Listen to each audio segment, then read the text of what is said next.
ദൈവനാമം മഹത്വപ്പെടട്ടെ. ഇന്ന് സഭയുടെ മധ്യേ ഒരു അനുഗ്രഹിക്കപ്പെട്ട സാക്ഷ്യമായി ഈ കുടുംബത്തെ ദൈവം അനുഗ്രഹിച്ച വിധങ്ങൾക്കായി നന്ദിയോടെ കർത്താവിന് സ്തോത്രം ചെയ്യാം. കഴിഞ്ഞ നാളുകളിൽ വളരെയധികം രോഗത്താൽ ഭാരപ്പെട്ട മരണത്തോട് മല്ലടിച്ച സ്ഥാനത്ത് കർത്തദാസൻ പ്രാർത്ഥനയുടെ ഫലമായി ഇന്ന് ജീവനോടെ നിങ്ങളുടെ മുമ്പിൽ ഒരു സാക്ഷിയെ നിൽക്കുന്നു. ആ സാക്ഷി നമുക്ക് കേൾക്കാം. ദൈവത്തിന് മഹത്വം ഉണ്ടാകട്ടെ.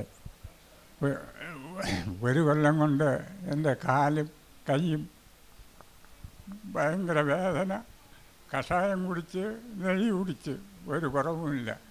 അങ്ങനെ GG ഹോസ്പിറ്റലിൽ വൈശാഖ ഡാക്ടറെ വന്ന് കണ്ടു. അപ്പം അങ്ങനെ മോനെ വിളിച്ചെന്തൊക്കെ പറഞ്ഞ് മോന്ന് എൻ്റെ അടുത്ത് പറഞ്ഞില്ല. അത് കഴിഞ്ഞ് തിരിച്ചിറങ്ങി വരുമ്പോൾ ഒരു ലേഡി ഡോക്ടർ അങ്ങോട്ട് വരായിരുന്നു. അപ്പോൾ അവരുടെ അടുത്ത് ചോദിച്ച് കാര്യം പറഞ്ഞ് അവർ വന്ന് നോക്കിയപ്പോഴാണ് എൻ്റെ നട്ടലിൽ ഒരു മുഴ. അത് അപാര വേദന, സഹിക്കാനും വഹിക്കാനൊന്നും വയ്യ.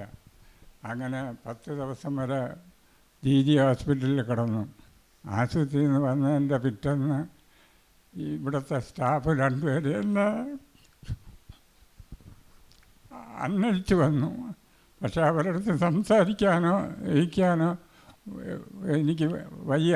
കാരണം കിടക്കാനും വയ്യ, ഒരു സൈഡ് വെച്ചും കിടക്കാൻ ഒക്കാത്ത ഒരവസ്ഥയായി. അത് കഴിഞ്ഞ് ഇവിടുത്തെ പാസ്റ്റർ വന്ന് പ്രാർത്ഥിച്ചു. 2 നേരം പ്രാർത്ഥിച്ചപ്പോൾ ശകലം വേദന കുറഞ്ഞു. കാരണം പെന്തിക്കോസുകാരെ ഞാൻ ചിരിച്ചിട്ടുണ്ട് അവരെ കാണുമ്പോൾ. ഇപ്പോഴെനിക്ക് അനുഭവമായി. പെന്തിക്കോസിലെ പ്രാർത്ഥന എല്ലാത്തിനും ഒരു ഉപകാരമായിരിക്കും. അപ്പം അങ്ങനെ കഴിഞ്ഞ ആഴ്ച പോയി സ്നാനപ്പെട്ടു. അപ്പോൾ അതിൽ വലിയ വ്യത്യാസമായി. വരമായിരുന്ന ആപത്തനർത്ഥങ്ങളിൽ നിന്നൊക്കെ വിടുവിച്ചവൻ കൃപയ്ക്കായി സ്തോത്രം. അപ്പം പിതാവേ, ഭർത്താവ് രോഗത്താൽ